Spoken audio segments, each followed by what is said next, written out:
আসসালামু আলাইকুম। সমুদ্রের পাশে বসে ইফতার করার এক সুপ্ত বাসনা মনে অনেক দিন ধরেই। হঠাৎ করেই ভাবলাম এই রমজানেই এটা হয়ে যাক। কিন্তু একা একা এমন একটা প্ল্যান জমবে না। তাই সুযোগ আসা মাত্রই আমার পাগলামির মেট দেলোয়ার ভাইয়ের সাথে শেয়ার করলাম। তিনিও সায় দিলেন। আমরা কক্সবাজার এক্সপ্রেসে করে যাব কক্সবাজার এবং পরের রাতেই স্লিপার বাসে যোগে ফিরব ঢাকার উদ্দেশ্যে। এমনটাই পরিকল্পনা হলো আমাদের। আমরা মেট্রোতে করে যাব দিয়াবাড়ি, সেখান থেকে লেগুনা করে হাউস বিল্ডিং এবং হাউস বিল্ডিংয়ে গিয়ে সিএনজি অথবা বাস যেটা কনভিনিয়েন্ট হয় সেভাবে চলে যাব বিমানবন্দর রেল স্টেশনে। মেট্রো রেল স্টেশনে গিয়ে দেলোয়ার ভাইকে খুঁজতে লাগলাম। আমাদের শিডিউল টাইম মোতাবেক দুজনই হাজির হয়ে গেলাম কাজীপাড়া মেট্রো রেল স্টেশনে।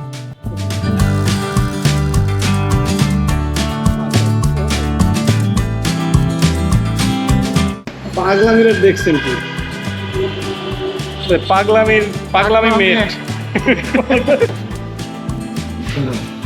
যাক, আবার একটা জার্নি শুরু হলো। ইনশাআল্লাহ। বিসমিল্লাহির রহমানির রহিম।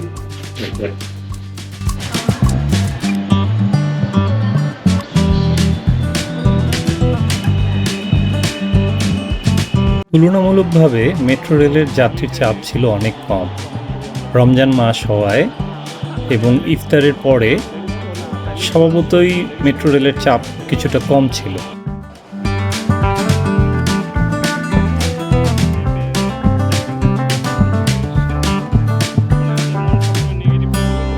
বিমানবন্দর রেল স্টেশনে পৌঁছা মাত্রই আমরা বিস্মিত হয়ে গেলাম এত সংখ্যক যাত্রী দেখে। পরবর্তীতে জানতে পারলাম টানা 4 ঘন্টা ট্রেন চলাচল করতে পারেনি, কারণ এলিভেটেড এক্সপ্রেসওয়ের একটি ক্যারেং পড়ে লাইনে আটকে ছিল। সন্ধ্যা 6টার ট্রেনও রাত 10টার দিকে আসলো মাত্র। আমরা দুশ্চিন্তাগ্রস্ত হলেও কক্সবাজার এক্সপ্রেস যেন আমাদের দুশ্চিন্তা মুক্ত করে দিল। মাত্র 10 মিনিট বিলম্ব করে ট্রেন পৌঁছে গেল বিমানবন্দর রেল স্টেশনে। আমরাও যথারীতি চেপে বসলাম কক্সবাজারের উদ্দেশ্যে। চলতে চলতে ট্রেনটি রাত 11টা 14 মিনিটেই পৌঁছে গেল টঙ্গী। রমজান মাস হওয়ায় সেহরির খাবার আমরা সাথেই নিয়ে উঠেছিলাম। চিটাগং পৌঁছতেই আমরা সেহরি সেরে নিলাম। সকাল 7টা 10 মিনিটে আমরা পৌঁছে গেলাম কক্সবাজার।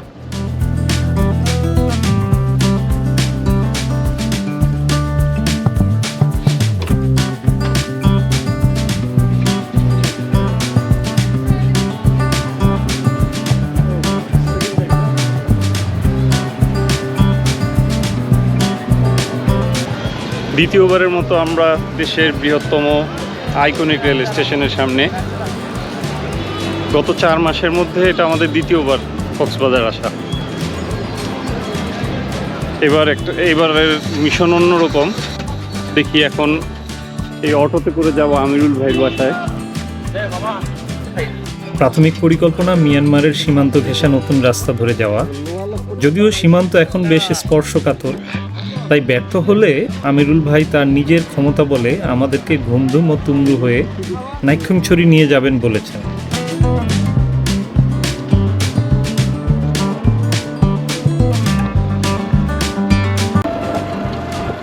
চমৎকার সকাল, আবহাওয়াটা মোটামুটি ভালো আছে, তবে হালকা মেঘাচ্ছন্ন আছে, হালকা কুয়াশা আছে। অটোতে করে মিনিট 10 মতো সময় লেগেছিল আমিরুল ভাইয়ের বাসায় পৌঁছতে। ঘুম এবং গোসল সেরে আমরা সকাল 10টায় বেরিয়ে পড়লাম।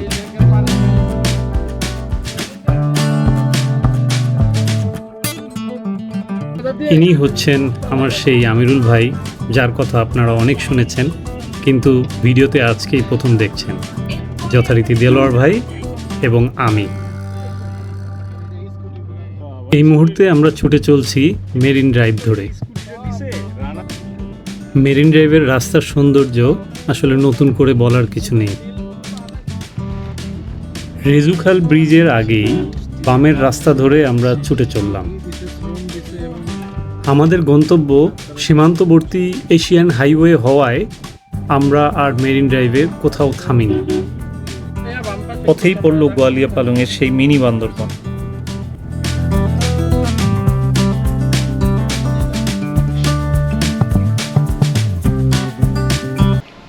আমরা আছি এখন গোয়ালিয়া পালংয়ের সেই মিনি বান্দরবন খ্যাত দুই পাহাড়ের মাঝের রাস্তায়। এই মিনি বান্দরবনে আমি প্রথম এসেছিলাম 2018 সালে। সেটাও আমিরুল ভাই আমাকে নিয়ে এসেছিল। তখনও এই জায়গাটা অতটা জনপ্রিয় হয়ে ওঠেনি, খুব একটা ট্যুরিস্ট আসতো না এই এলাকাটায়। মিনি বান্দরবনে মিনিট 5 একটা বিরতি দিয়ে আমরা আবার গাড়িতে উঠে বসলাম আমাদের গন্তব্যের উদ্দেশ্যে। এখন আমরা চলছি উখিয়া বাজারের উপর দিয়ে। একটা বিষয় দেখে আমি বেশ অবাক হলাম, নর্থ এন্ড কফির একটা কফি শপ রয়েছে এখানে। আমিরুল ভাই আমাকে জানালো বেশ বড় বড় চেইন কফি শপের আউটলেট রয়েছে এখানে। দেখতে দেখতে এশিয়ান হাইওয়ের খুব কাছে আমরা চলে আসলাম। এই পথটি চলে গেছে বাংলাদেশ হয়ে মিয়ানমারের দিকে। এই পথ ধরেই সোজা একটি ব্রিজ আছে, যে ব্রিজটি বিজিবি আমাদেরকে অতিক্রম করতে দিবে না। তাই আমরা বাম দিকে ঘুমধুম বাজারের দিকে একটি পথ চলে গেছে, সেই পথ ধরেই চললাম। এটা হলো ঘুমধুম বাজার। আস্তে আস্তে আমরা সীমান্তের খুব কাছে চলে আসলাম। এই রাস্তা এবং এই চারপাশ আমি এর আগে টিভিতে সংবাদের প্রতিবেদনে দেখেছিলাম।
কক্সবাজার থেকে নাইকুঞ্চরি যাওয়ার পথে আমরা নেমেছি এখন অর্গানিক ফার্ম অ্যান্ড ইকো পার্কে।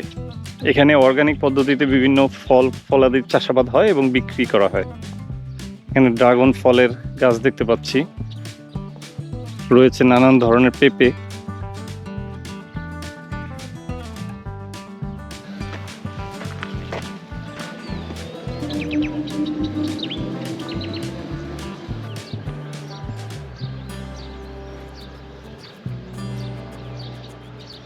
ড্রাগন নাই, কিন্তু পেঁপে আছে মাশাআল্লাহ, গাছ পাকা সুন্দর সুন্দর পেঁপে আছে। বাগানটা বেশ বড়, আপনারা দেখতে পাচ্ছেন। ওইখানে বিজিবি ক্যাম্প, আর এখানে পুরো জায়গা জুড়ে বাগানটি। পার্ক এবং বিপণন কেন্দ্রটি বাগানের উল্টো পাশে।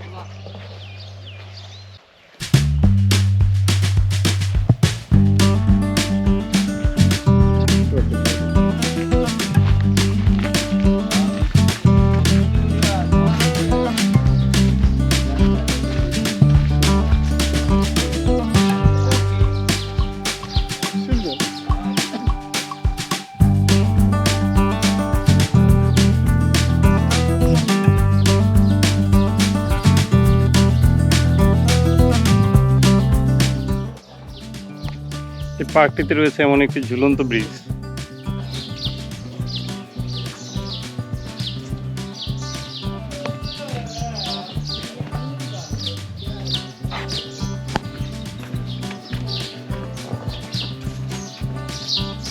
এই যে উপরে দেখছেন,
দেখতে দেখতে আমরা পৌঁছে গেলাম সোনাইছড়িতে।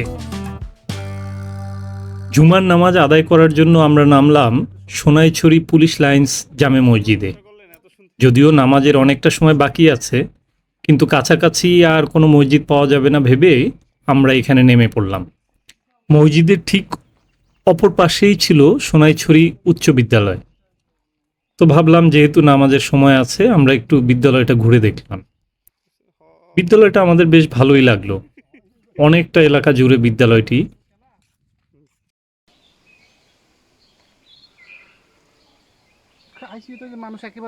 বিদ্যালয়ের মাঝেই রয়েছে বিশাল এক মাঠ। তাছাড়া তাদের শহীদ মিনারটিও বেশ বড়। এই হলো সোনাইছড়ি পুলিশ ফাঁড়ি জামে মসজিদ, আর পেছনেই রয়েছে তাদের 4 তলা ভবন বিশিষ্ট পুলিশ ফাঁড়ি। নামাজ শেষেই আমাদের পথ চলা শুরু হলো আবার নাইক্ষ্যংছড়ি উপজেলা অভিমুখে।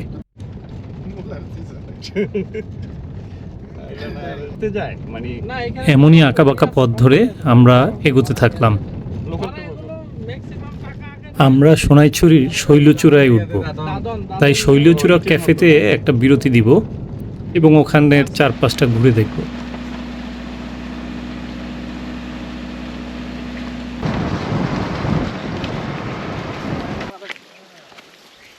মিয়ানমার বর্ডার না? আমরা এখন আছি সোনাইছড়ি শৈলচূড়া পাহাড়ের উপরে। খুব সম্ভবত এটাই এই পাহাড়ের সর্বোচ্চ চূড়া। এখান থেকে ভিউটা চমৎকার দেখা যাচ্ছে চারপাশের। যে বর্ষা মাত্র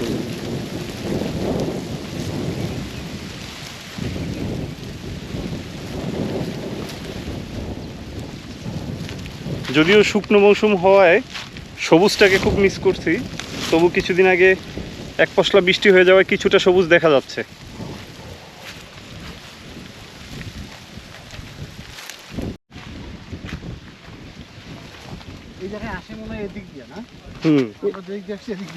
না, বান্দরবন হয়ে আসলে এই দিক, গাড়ির মাথা দেখলে বোঝা যায়।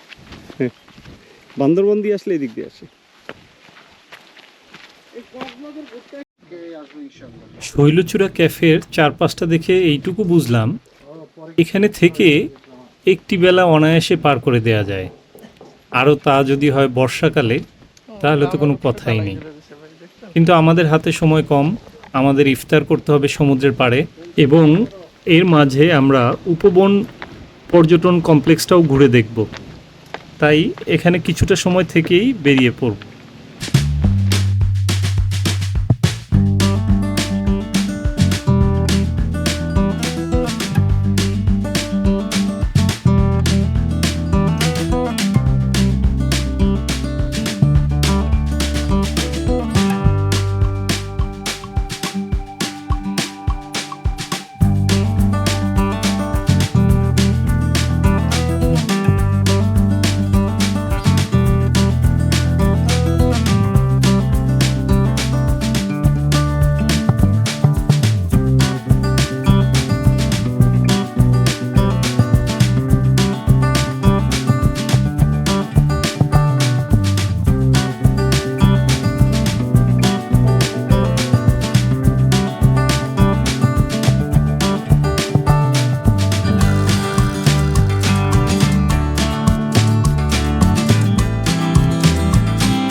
পাহাড়ি রাস্তা যে কত ঝুঁকিপূর্ণ তা নিজের চোখের সামনে দেখলাম। অল্পের জন্য একটি মোটরসাইকেলের সাথে আমাদের প্রাইভেট কারটি একটা অ্যাক্সিডেন্ট করতে যাচ্ছিল। অবশেষে আমরা পৌঁছে গেলাম উপবন পর্যটন লেকে।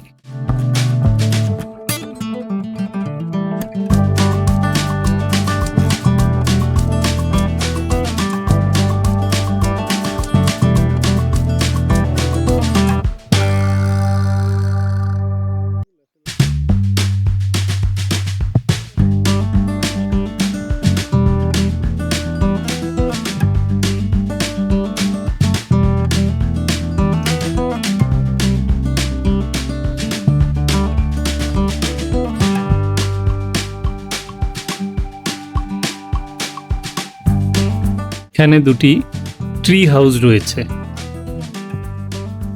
কিছুক্ষণ আমরা লেকটা ঘুরে দেখব, তারপরের ডেস্টিনেশন আমাদের সেই সমুদ্রের পাড়ের ইফতার। লেকটা ঘুরে দেখার জন্য আমরা 30 মিনিটের মতো সময় পাবো। এই পার্কটি উপজেলা প্রশাসনের অধীনে থাকায় পার্কটি বেশ সাজানো গোছানো এবং পরিষ্কার পরিচ্ছন্ন পরিপাটি বলা চলে।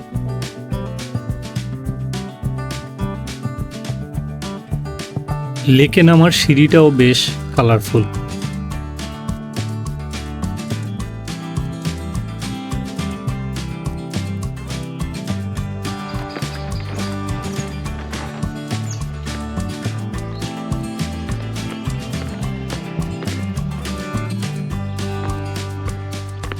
এই দিকটায় কায়াকিং এবং বোটিং করা যায়। যেহেতু সময় আমাদের হাতে একেবারেই কম, তাই আজ আমরা কায়াকিং বা বোটিং কোনোটাই করব না।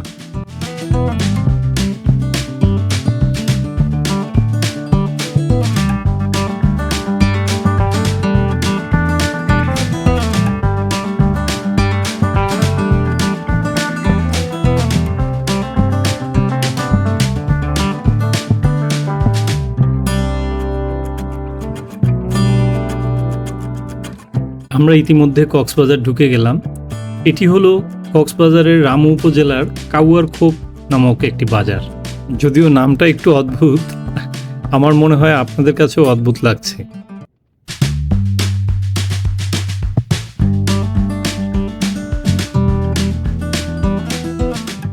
এখন আমরা রামুর রাবার বাগান অতিক্রম করছি। অল্প কিছু সময়ের জন্য আমরা রাবার বাগানে নেমেছিলাম।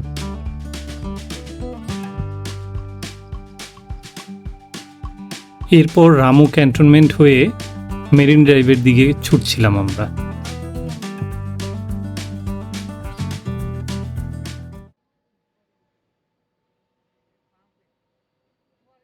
আসরের নামাজ আদায় করতে আমরা থামলাম দক্ষিণ গোয়ালিয়া পালংয়ের বটতলী জামে মসজিদে।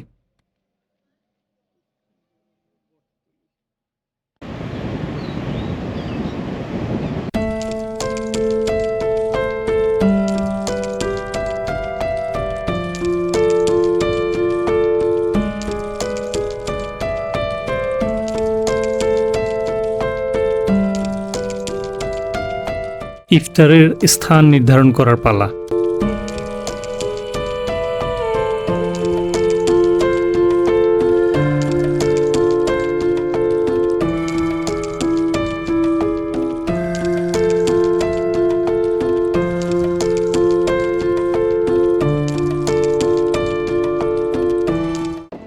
আজ 29শে মার্চ শুক্রবার। আজ আমরা ইফতার করতে চলে এসেছি সমুদ্র পাড়ে। সমুদ্র সৈকতে ইফতার করতে আসলাম। যথারীতি আমরা আমাদের এটা একটা স্বপ্নই বলা চলে, সেই স্বপ্ন পূরণের জন্য চলে আসলাম কক্সবাজার সমুদ্র সৈকতে। আজকে আমরা ইফতার করব এখানে। সাথে রয়েছে আমাদের অন্যান্য ভাই ব্রাদাররা রয়েছে, তারা এখানে ইফতারের আয়োজন করেছেন। তো আমরা এখন ওখানে যাব, গিয়ে তাদের সাথে বসবো। আজকে সারাদিন সকালে এসে কক্সবাজার নামার পর থেকে আমরা জার্নির উপরই ছিলাম। বিভিন্ন জায়গায় ঘুরেছি, বিভিন্ন জায়গায় ঘোরার সৌভাগ্য হয়েছে আলহামদুলিল্লাহ। অনেক সুন্দর সুন্দর জায়গায় গিয়েছি, বান্দরবন গিয়েছি এবং কক্সবাজারের কয়েকটি স্পট ঘুরে দেখেছি। এখন আমাদের যে উদ্দেশ্য কক্সবাজারে আসার এবারের, সে উদ্দেশ্যর জন্য আমরা এখানে এখন ইফতার করতে আসলাম। এখন আশা করি উদ্দেশ্যটা সফল হবে। ইফতারের আর কিছু সময় বাকি আছে, বাকিটা সময় আমরা সমুদ্রের পাড়ে বসে থাকবো ইফতারের আগ পর্যন্ত।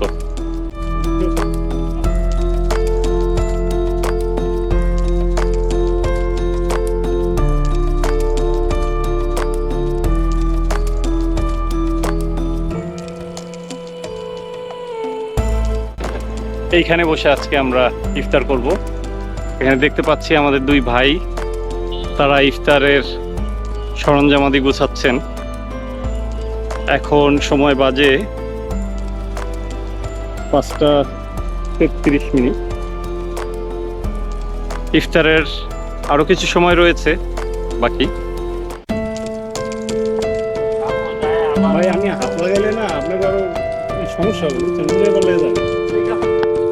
সাথে মাখায় আর বাকি সবগুলো প্লেটে প্লেটে হ্যাঁ, না খাইলে কোনো সমস্যা নেই, এখানে অ্যালার্জিটিক কেউ নাই।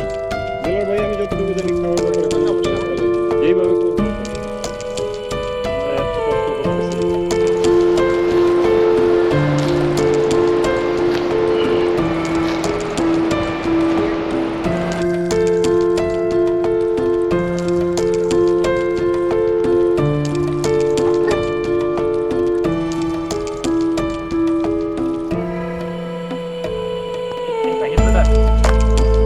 বেশি বেগে ভাই ওই বইমটা দিবেন? এটা কুলেন কুলেন তারে দেন তার বাজার পুরো আমার আনতে কইছেন আমি আন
এত উষ্ণ ফুষ্ণ করে রাখতে হবে।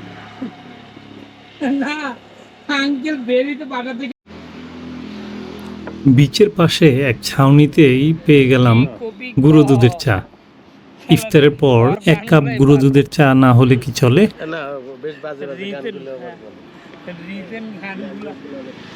এভাবেই আমরা আমাদের একটি স্বপ্ন পূরণ করলাম। কইতাম না রাতে ডিনার করে এই বাসে রওনা হলাম ঢাকার উদ্দেশ্যে। যদিও বাসটি চিটাগং সেহেরির জন্য থেমেছিল, কিন্তু রাতে ডিনার ভারী হওয়ায় সেহেরিতে আমরা চিপস এবং হালকা কিছু খেলাম। আপনাদের অসংখ্য ধন্যবাদ আমাদের আজকের ভিডিও দেখার জন্য, এবং পরবর্তী কোনো ভ্রমণের গল্প নিয়ে হাজির হব। সেই ভিডিও দেখার আমন্ত্রণ জানিয়ে শেষ করছি আজকে। আল্লাহ হাফেজ।